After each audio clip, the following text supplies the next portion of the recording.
Iminay 36 na legislature in Guam is back from recess. Senator Torres, you are still recognized on your amendment.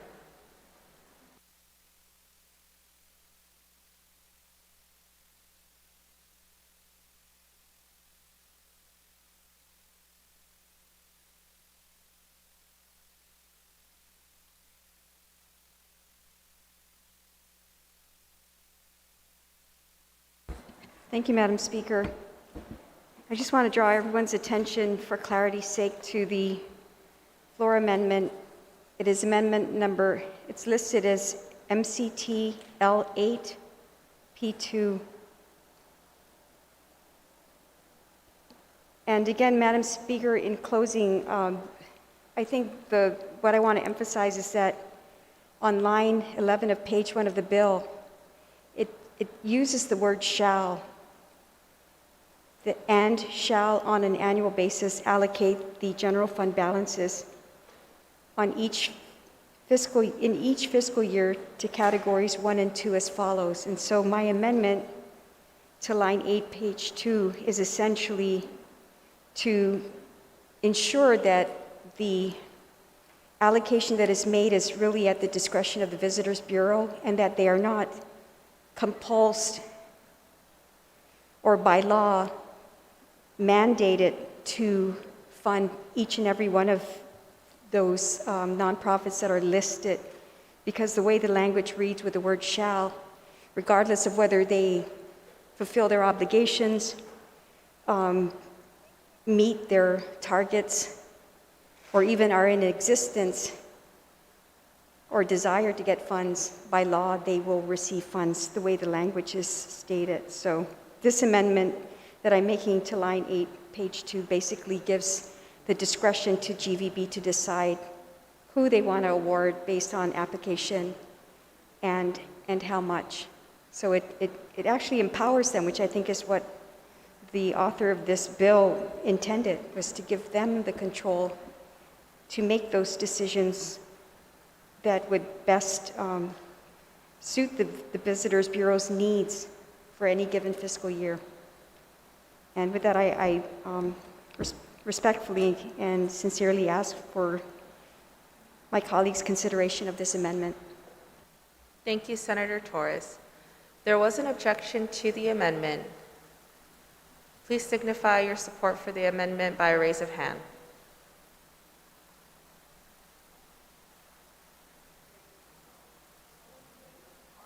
All those in favor?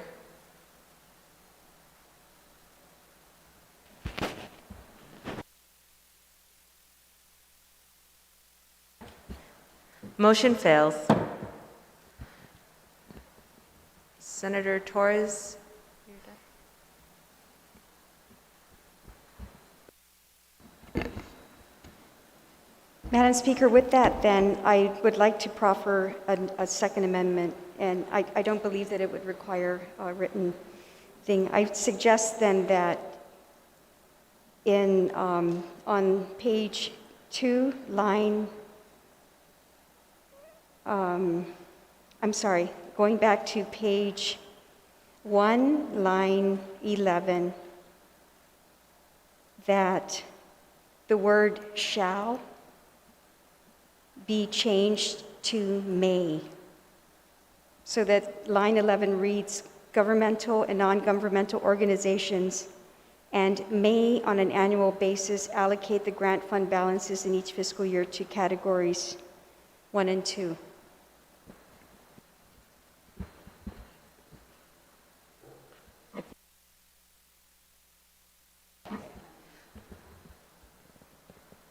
There has been an amendment. The amendment is not in writing. If there are no objections to proceeding without a written amendment, would anyone like to speak on the amendment?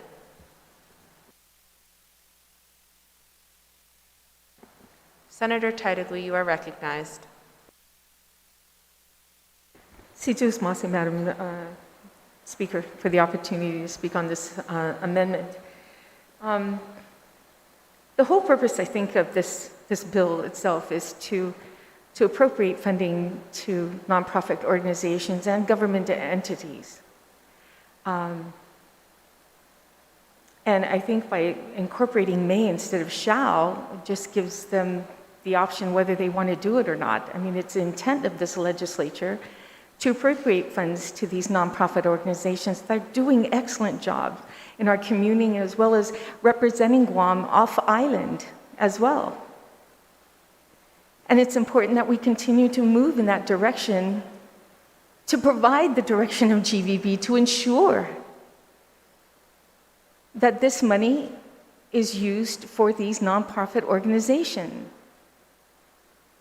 So it defeats the whole purpose of this whole bill to put may instead of shall. So I have to stand in objection.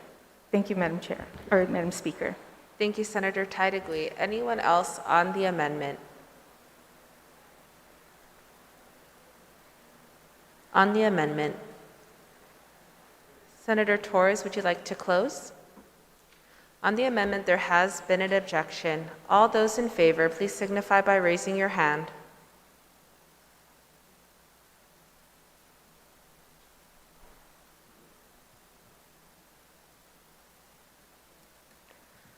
Amendment fails. Senator Torres, you're still recognized. Thank you. Anyone else wishing to speak on the bill? We are on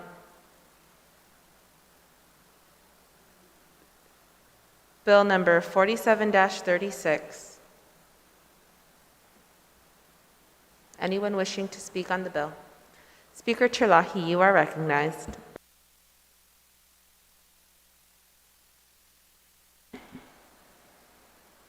Thank you very much. I support the intent of this bill that, right now we are putting in our budget law a list of organizations that we want GVB to fund, and we mandate who they're going to fund, and we tell them, and we of course believe there is a good purpose for these funds to go to these organizations, that our tourist attraction funds be used for these purposes. I completely support that. And I completely support that, the legislature not necessarily be the one to determine who will get these grants, and that we have agencies who can make those determinations based on the goals that they set.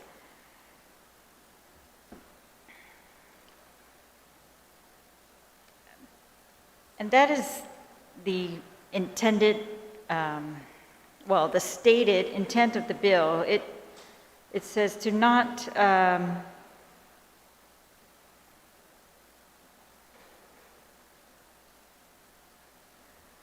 to give control to GVB, to take it away from the legislature and give it to GVB instead. My issue is that the bill doesn't necessarily do that. The bill permanizes today's list of recipients forever, pretty much, I guess, unless, as one of the previous speakers said, the legislature gets involved again and tells GVB that they can now amend this list.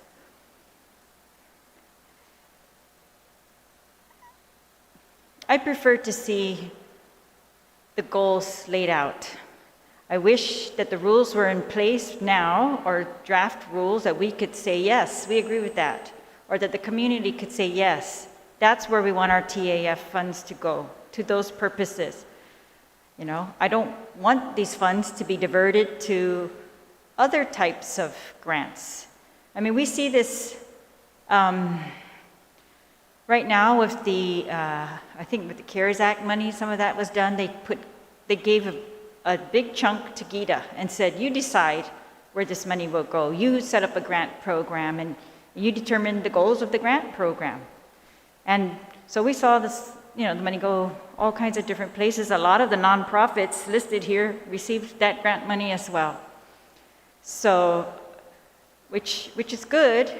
I'm just saying, but I'm not sure the goal was never stated. They said they wanted to support businesses. This one is not clear.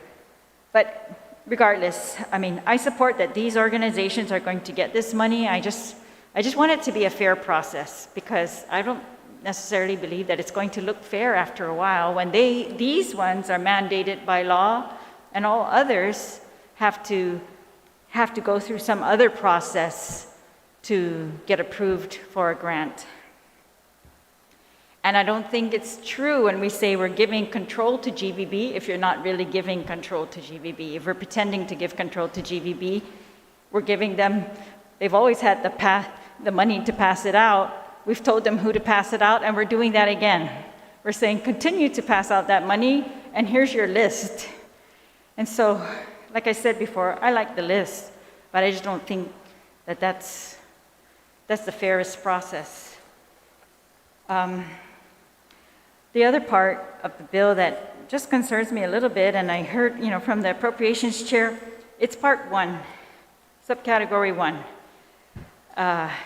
We're listing here agencies of the government. They were never included in this grant program before. So now,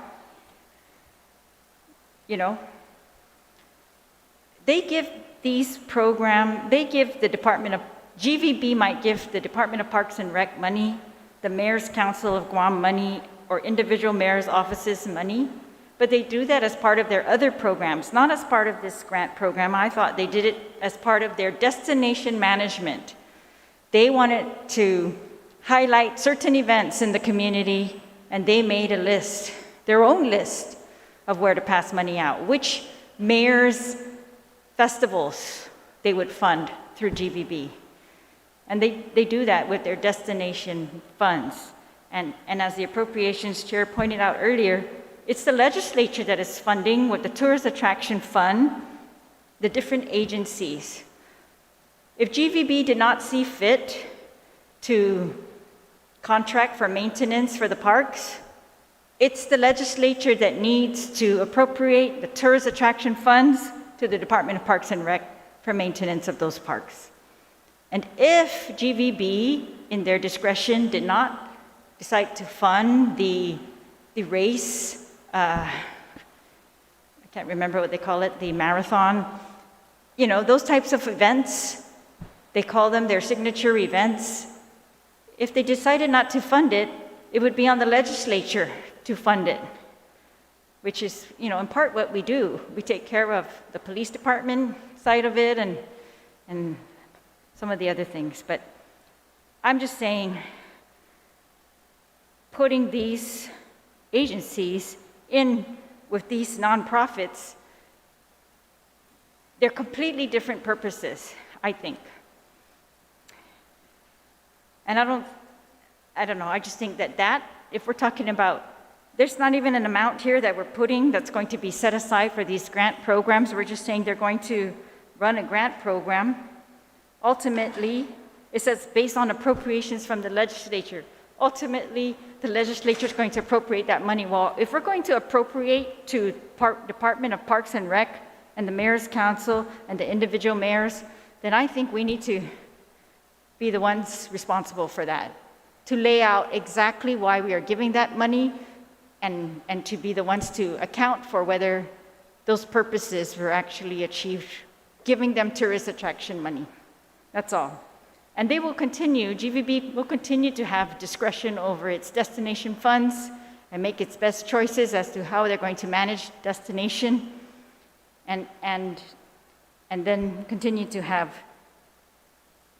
authority under this bill to decide what other nonprofits they can add to this list. Well, I didn't prepare an amendment to delete that part of the bill because I kind of just thought of it after the appropriations chair mentioned, about the agencies, but I did prepare some other amendments. So there's 2 of them. They should be uploaded. The first one is on line 7 of page 3. And this is to add a new subsection B to section 1 of the bill. It will read that Guam Visitors Bureau shall adopt rules and regulations for the Guam Visitors Bureau Grants Award Funds program prior to the implementation of the provisions of this act in accordance with the administrative adjudication law, and that legal will be allowed to renumber and make technical corrections. The reason why I want to put this in here is because I just think rules always make the process more fair. It gives everybody equal notice of how they will be judged and what we're going for by these programs. And the other thing is, by requiring it to be done according to the administrative adjudication law, I feel will at least give the public an opportunity to weigh in on what the priorities of GBB should be in its use of the Tourist Attraction Fund.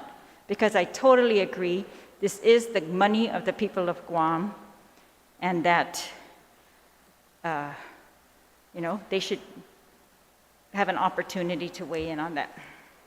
So that's my first amendment, Madam Speaker. Thank you very much.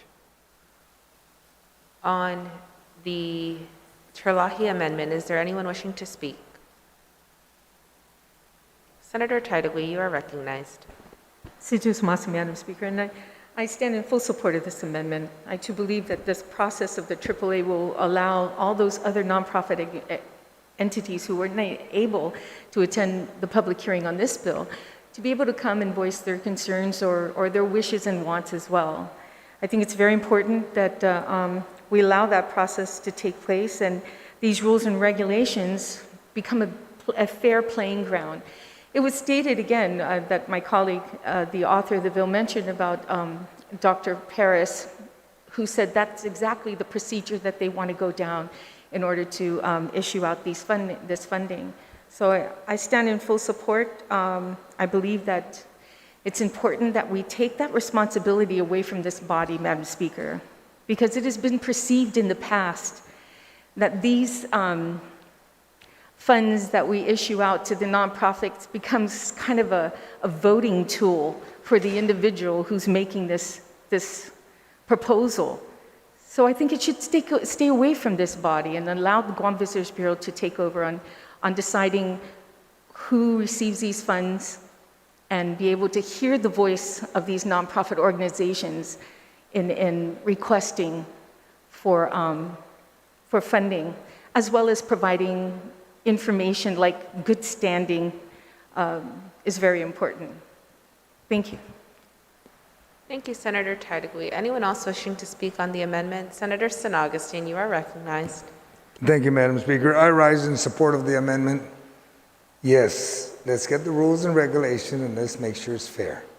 So I'm in full support, and it just clears the air, and then there'll be no excuses on how they can apply and how much they can expect. Thank you. Thank you very much, Senator San Augustine. Anyone else on the Trilahi Amendment?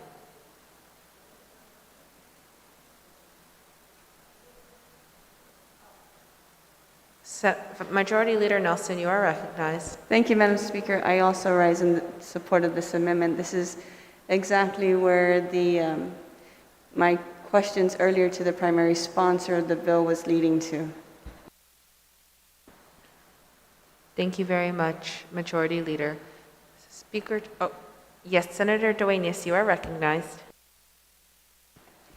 Sijus Masi, Madam Chair, I rise in support as well. Maybe I might be a little mistaken, but some of the earlier attempts, maybe this is the way to go. I mean, the whole idea is to make sure that what we're doing is setting a level playing field. And I guess we were trying to talk about that in previous measures, but I guess I wanted to rise in support as well, is because when we were talking about the other amendment and organizations that were proffered to be added, I mean, I completely agree that, this is the people's money, no question about it. I didn't know that was what we were debating. But the fact of the matter is, one of the reasons why we wanted to take this, I believe, out of our hands was for exactly that reason. I trust the body to make decisions as well. It's just that you're looking to an organization that's their primary mission. That's what they do. You would think that that would be the best vetting process. So I just wanted to take that opportunity to say I think the intent of everything that was put on the floor was that was the reasoning. But if this is the vehicle, good enough. Rules and regs, get them in place, make sure it's level playing field. Regardless if we have a list in place now, and as the speaker said, I'm sure many of them, if maybe all of them, are completely in compliance and doing exactly what's prescribed and meeting their goals at the end of the day. But this keeps the competition alive. This keeps the opportunity to make sure that those that would also believe that their services would meet or exceed those goals comes forward. So I just wanted to take that opportunity to say I think we've taken a couple different vehicles towards this, but I believe this will get us there as well. So just Masi, Madam Chair. Thank you, Minority Leader Dueñas. Anyone else on the Trilahi Amendment? Senator Trilahi, Speaker Trilahi may close. Thank you. I'll waive closing on that amendment. Thank you. There have been no objections. Amendment passes. Speaker Trilahi, you are still recognized. Thank you. My second amendment is regards to reporting, and it's on line 7, page 3, to add a new subsection C to section 1 of the bill. This subsection will read, reporting requirements. The Guam Visitors Bureau Board of Directors shall prepare a report with full statements of all money received and expended out of the grant fund, and shall transmit such report to El Legislature in Guam no later than 30 days after the end of each fiscal year. This is just, of course, because it's the legislature that will be appropriating the money into this grant fund, and so ultimately we will be responsible for, that it gets how it is used. And so I just think it's a good idea to have some kind of check on, the entity that's dispersing them so that we can get an idea of how they're being spent.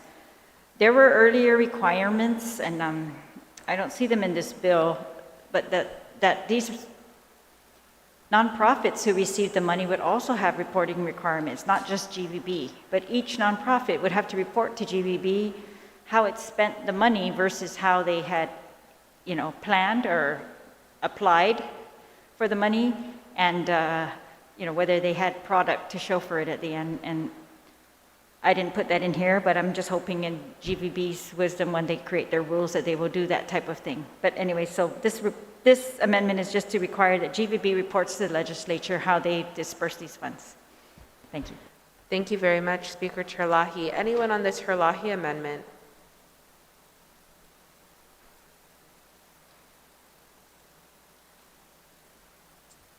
Anyone on the Trilahi Amendment? Do you wish to close? There are no objections to the amendment. Amendment passes. Speaker Trilahi?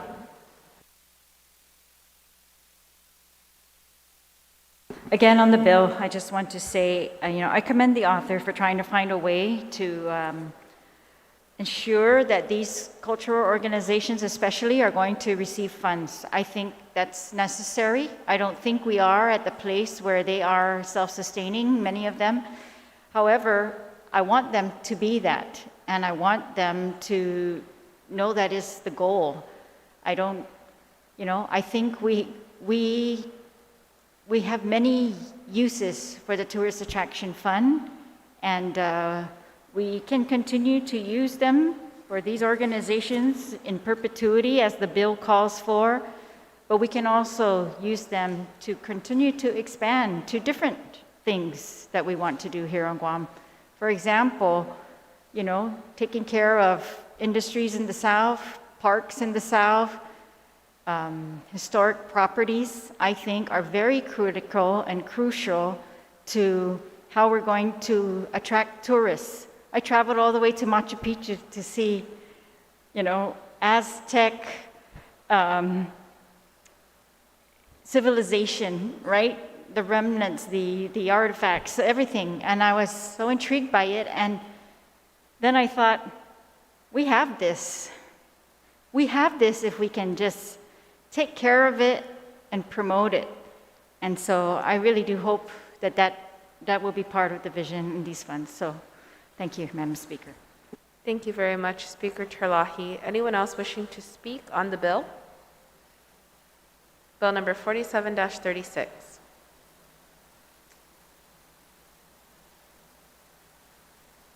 Senator Ada, would you like to close?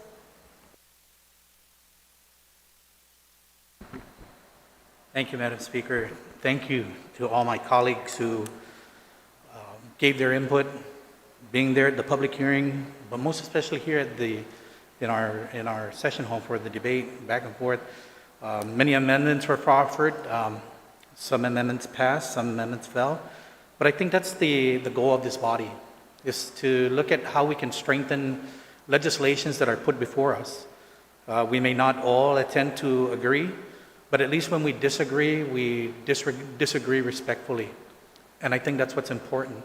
We may all not think about the importance of the legislations that are going through, but everything that goes through this legislative body is very important. And it just goes to show with this piece of legislation that we are all in agreement that, yes, even the simplest of bills, and I didn't realize that Bill 4736 would take almost 4 hours just to go through and go down to the voting file, but it just goes to show that we are a body that will deliberate, we will debate, and if that's what makes the piece of legislation stronger, then we're on the right page.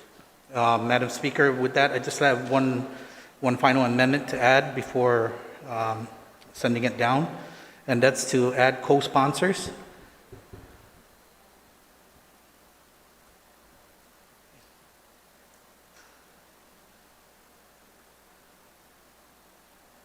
So I would like to add Senators Shelton, Senator Barnes, Speaker Trilahi, Senator Torres, Senator Moylan, Senator Taitigui, Senator Brown, Senator Nelson, Senator Perez, Senator San Augustine, Senator Rigel, Senator Trilahi, Senator Blas, and Senator Duenas.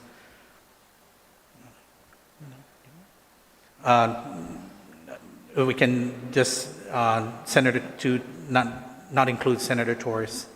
Yeah. But all of you have made significant improvements to this legislation. And I think that it's important to show the people that when we add an amendment to a piece of legislation, or whether it passes or fails, it's for what we think is the good of that bill to move forward. And with that, Madam Speaker, I ask that Bill 4736 move to the voting file. On the amendment, is there any objection? Seeing no objection, amendment passes. On the motion to place the bill on the third reading, is there any objection? Seeing no objection, the motion passes. We're still on second reading. We are on Bill 65-36, COR. Senator Shelton, Legislative Secretary, you are recognized. Seduis Masi, Madam Speaker, I move to place Bill number 65-36 onto the third reading file and a request to speak on it. Please proceed. Thank you very much, Madam Speaker. I'd also like to thank Senators Mary Camacho Torres, Jose Pito Trilahi, Sabina Flores Perez, and Vice Speaker Tina Rose Muñoz Barnes for co-sponsoring this measure with me.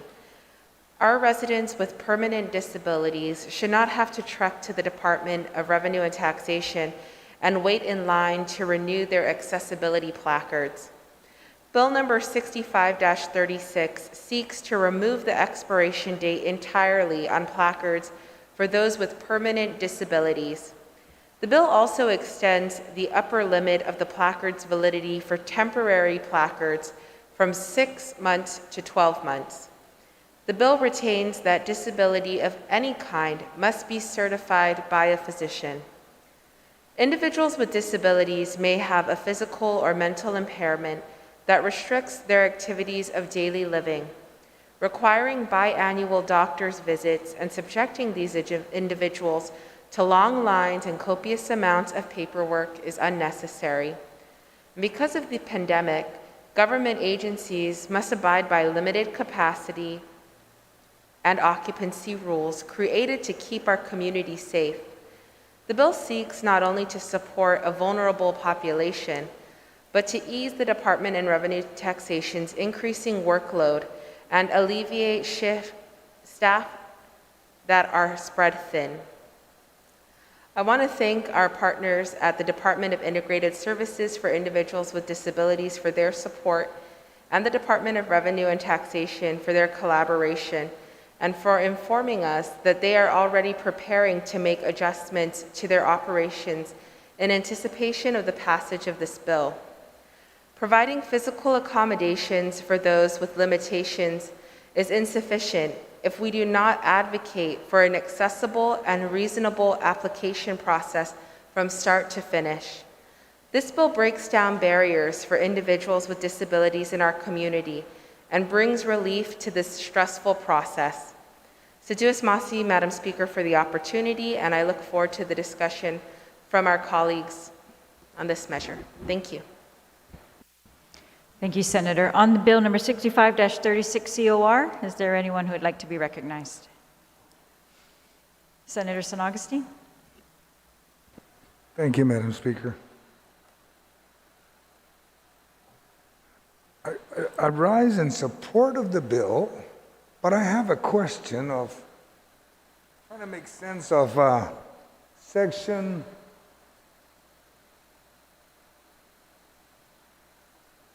Actually, it's on page 3, on line 3. And my question is, Madam Speaker, is that it's talking about temporary disability. It has a period. It's the doctors that determine the term of your disability, your temporary disability, not the placard. The placard is no more than 12 months. Why 12 months? What if the doctor thinks that it's really only 3 or 4 months? Maybe that's how the date should be, because it's color red, it's not blue. I agree with the bill, remove the date, because when you're permanently disabled, it doesn't matter. There's no expiration. But on the temporary disability, I just don't see the reason even to put the months. Let it be determined by the doctor itself. And I don't know if that needs to be a question or maybe an amendment. I pose that to my colleagues. Thank you. But I'm in support of the bill. Thank you. Thank you, Senator. Senator Shelton, would you like to yield to that question? Yes, thank you very much, Madam Speaker. And so the previous speaker was referring to the temporary placards, which are set at 6 months, and the bill seeks to extend this period from 6 months to 12 months.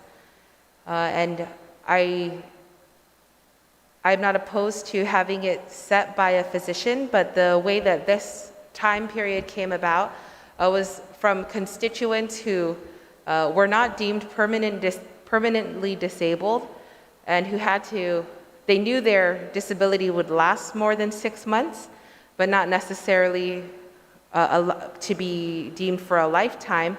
And so this request was made to give a little bit more flexibility to those individuals. On the bill, Senator Jose Trilahi, you are recognized. Thank you very much, Madam Speaker. I just want to thank the author of the bill for this introduction. As you all know, I'm 100%. And my 100% will never go back down from 100%. And let me just say this, because I've been in touch, or I am very familiar with all those people that do have 100%. And if you're 100% and the doctor recommends 100%, you're 100%, you can never go back again. And I just want to thank the author of this bill, because I am 100%, and I know that I am 74 years old, and unless I go back to 70 years old, maybe I'll change my mind. But, Madam Speaker, I rise in support of this bill. Siduos Masi, Senator. On the bill, would anyone like to be recognized on the bill? Senator Taitakui, you're recognized.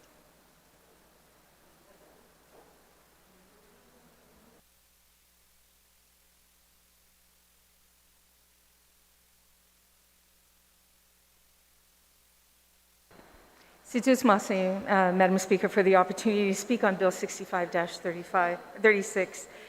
And, this gives one less worry for those individuals holding placards. And anything that we can do to provide any additional assistance, then we should do it. This bill totally makes sense. Madam Speaker, I can honestly say that there are several constituents who are very, very happy about this bill. And one of them is my 92-year-old father.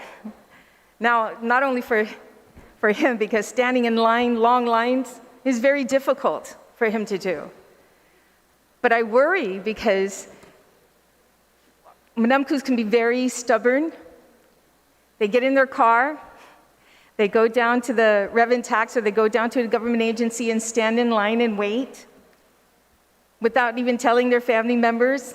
And it gets pretty scary, knowing that they're down there, trying to renew something that, they're going to be given the same placard again year after year. So this is something definitely this body can do to assist those with disabilities, and those are Manamkus too. And I humbly ask, I think my father would get very upset if I wasn't a co-sponsor on this bill to assist. So I humbly ask to also be a co-sponsor to this legislation, and I appreciate the authors pushing this bill through. Thank you, Madam Speaker. Thank you. On the bill, is there anyone else who would like to be recognized on the bill? Senator Torres, you're recognized. Madam Speaker, I just want to also express my support for the bill.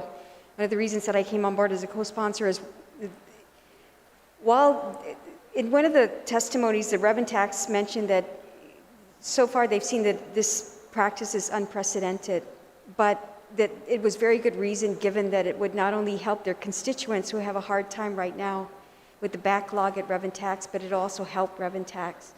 But I think what is most important about this type of legislation is when you're dealing with people who are, especially people who are permanently disabled, their condition will not likely remain stable over time. It will generally get progressively worse, especially as they age. So it only makes sense that once you reach a certain level of incapacity, that it's presumed that that you will facilitate them so that they don't have to go through processes of renewing placards or things that take time and energy away from them. So I think in that regard, it is a practical thing, and it really is geared towards those that are permanently disabled. And then for the temporarily disabled too, the option is really there for revenue tax and for the physicians to determine the length of the allowable placard,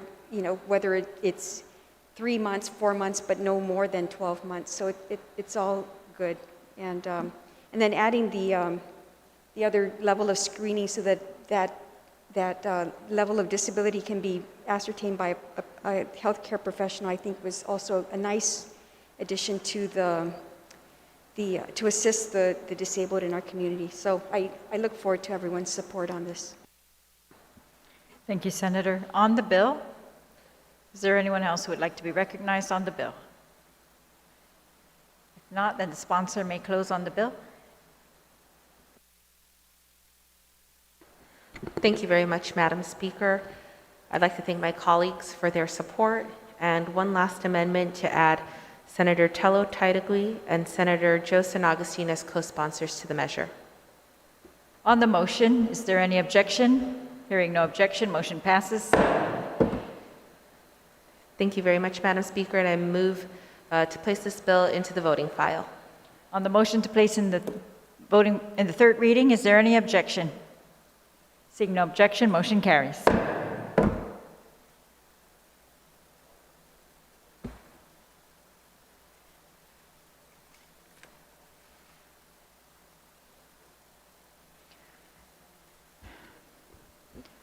Colleagues,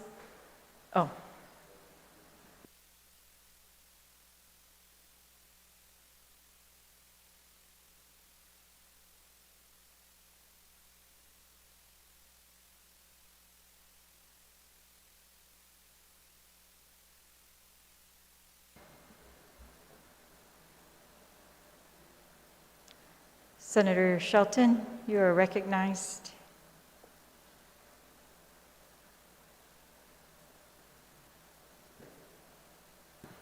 Sittis Masi, Madam Speaker, I move to place Bill number 71-36 COR as amended by the committee onto the third reading file and a request to speak on the bill.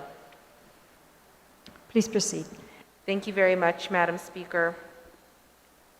I'd also like to thank my co-sponsors, Majority Leader Talina Cruz Nelson, Senator Mary Camacho Torres, Senator Joanne Brown, and Vice Speaker Tina Rose Munoz Barnes for joining me as co-sponsors on this bill.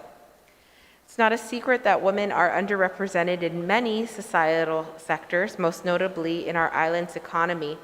And as we continue to fight the COVID-19 pandemic, economic recovery remains at the forefront of our island's priorities.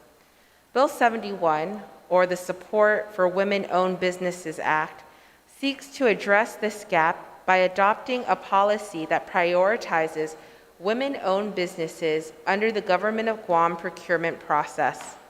As long as these businesses adhere to the criteria set forth by the U.S. Small Business Administration, government entities must procure supplies and services from these businesses, provided the costs incurred are not more than 105% of the lowest bidder.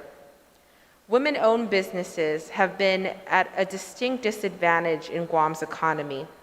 A review of data from the 2017 Economic Census of Guam, conducted by the U.S. Census Bureau, confirms that the percentage of women-owned businesses is only about 17%.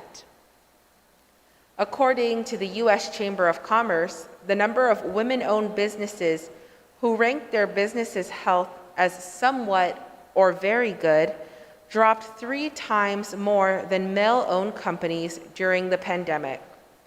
Subsequently, women owners were much less likely to report future success concerning revenue, investments, and staffing.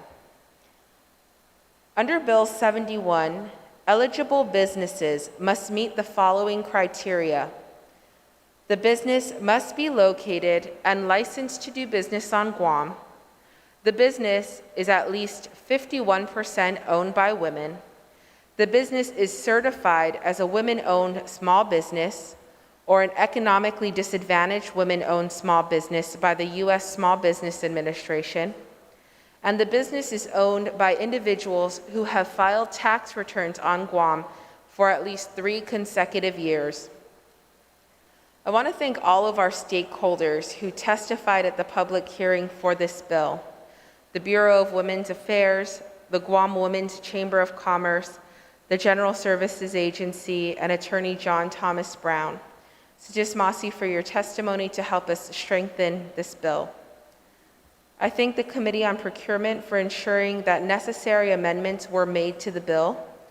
That 1, in the case of competing qualified preference holders, it goes to the lowest priced bidder instead of the best value to the entity criteria. 2, to delete the phrase, and except for the procurement of professional services on line 25 and 26 of page 2, which generally refers to law firms, engineering firms, and consulting services. This may preclude some Guam women-owned small businesses from competing for local government contracts, which is definitely not the intent of this bill. And 3, to remove the local designation of a women-owned small business by GIDA and preserve the designation of women-owned small business or an economically disadvantaged women-owned small business to just the U.S. Small Business Administration. Allowing local businesses to have a separate local women-owned small business designation may result in procurement issues if 2 women-owned small businesses are competing for a contract and one has a federal designation and the other only a local designation. In addition, requiring the Federal Small Business Association women-owned small business or economically disadvantaged women-owned small business designation will serve to make a local women-owned company stronger. What history has shown us is that by supporting our women, we support our entire community. And this is a key factor in overcoming the economic setbacks that have significantly affected our women-owned businesses on island. This bill is a step in the right direction to reflect our island's progress in women empowerment and to ensure an equitable business environment for all. Sijuas Masi, Madam Speaker, and I look forward to the discussion from my colleagues on this measure. Thank you, Senator. On Bill 71-36 COR, is there anyone who would like to be recognized?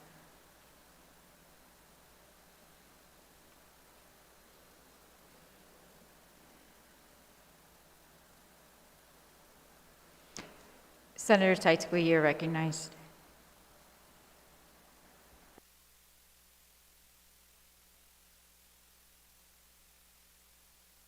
Sijuas Mase, Madam Speaker, for the opportunity to speak on Bill 71-36 COR. Madam Speaker, I had an opportunity to review some of the incentives that the federal government has when it comes to contracts and providing it to those with disabilities, those who are veterans, and those who are women.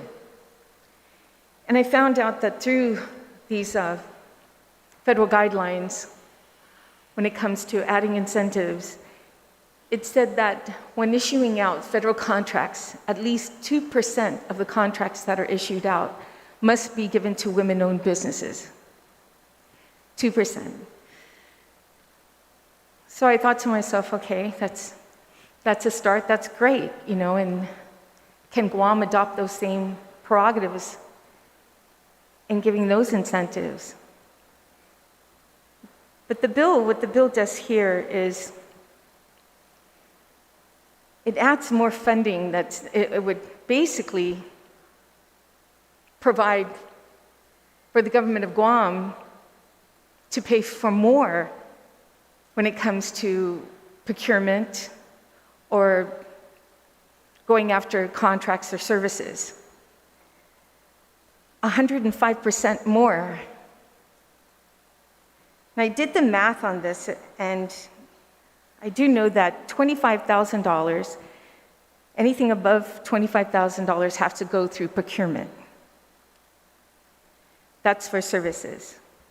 And in the government of Guam, the law also states that $100,000 for any contracts, anything above that has to go through procurement. So doing the math, and please, if the good author can correct me if I'm wrong, but when I did the math on this, I was kind of taking a small number, like $100. If somebody proffered $100 for a contract for service, and then a woman-owned business comes around and then she proffers $205, then if this law were to pass, that means that we would have to pay for $205 for the same project or same service as $100. So by passing this legislation, we have to know for sure that this is going to cost the government of Guam more money. So I do have another question to the good author of this legislation, if she should yield.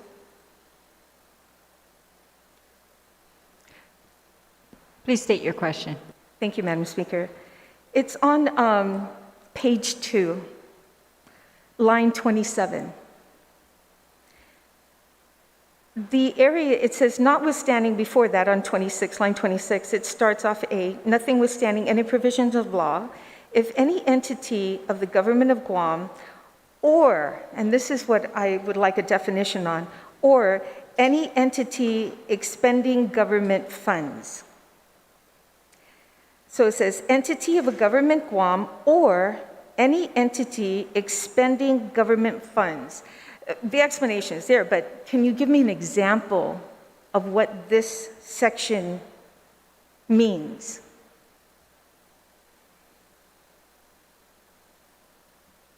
Will the sponsor yield to the question?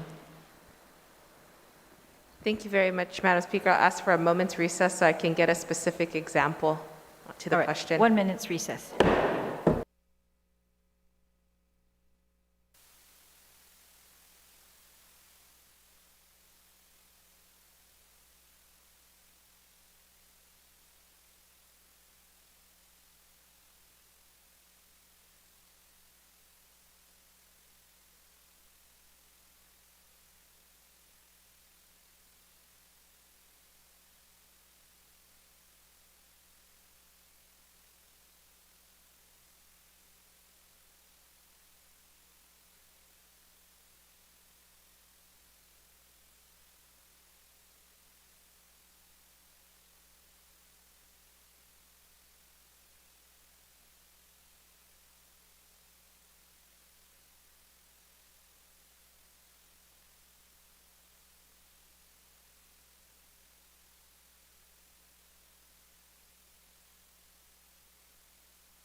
We're back in session from the recess.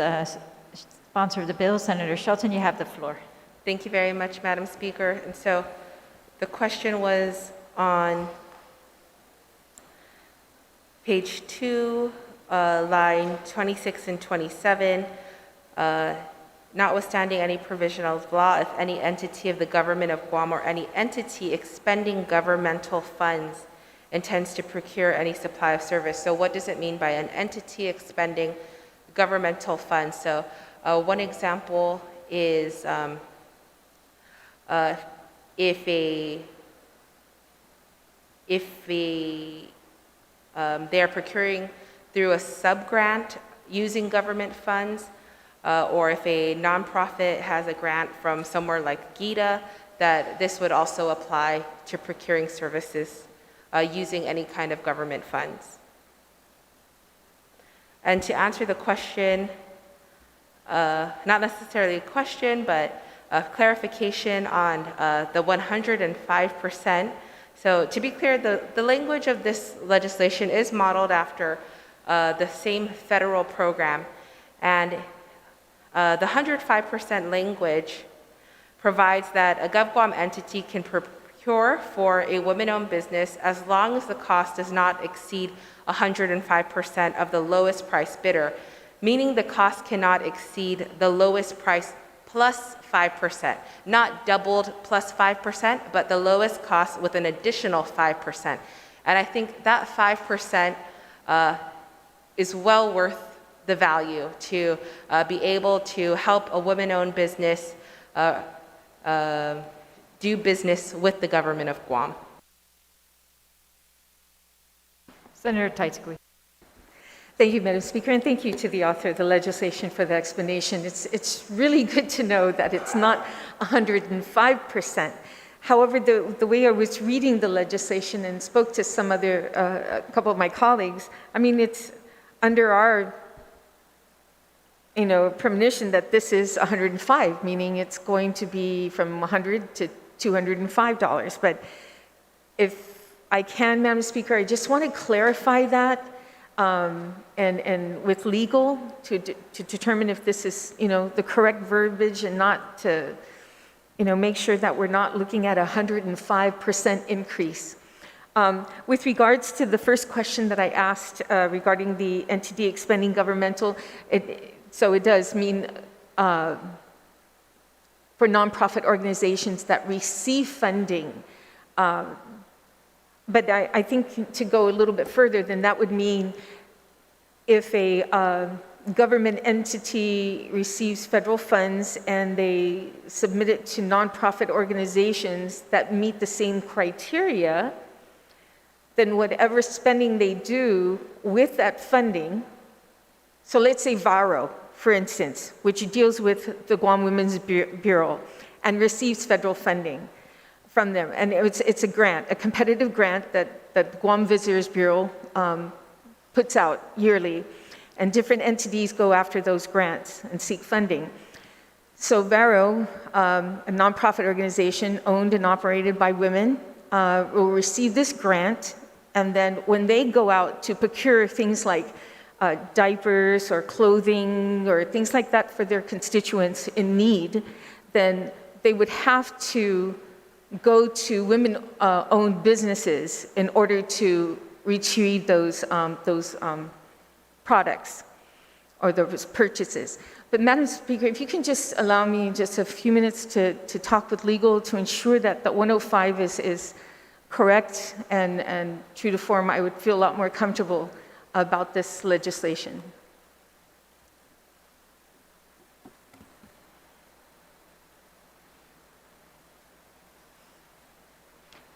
So if I could take just a short 1 minute. 1 minute recess.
We're back in session. Senator Taitzku, you are recognized.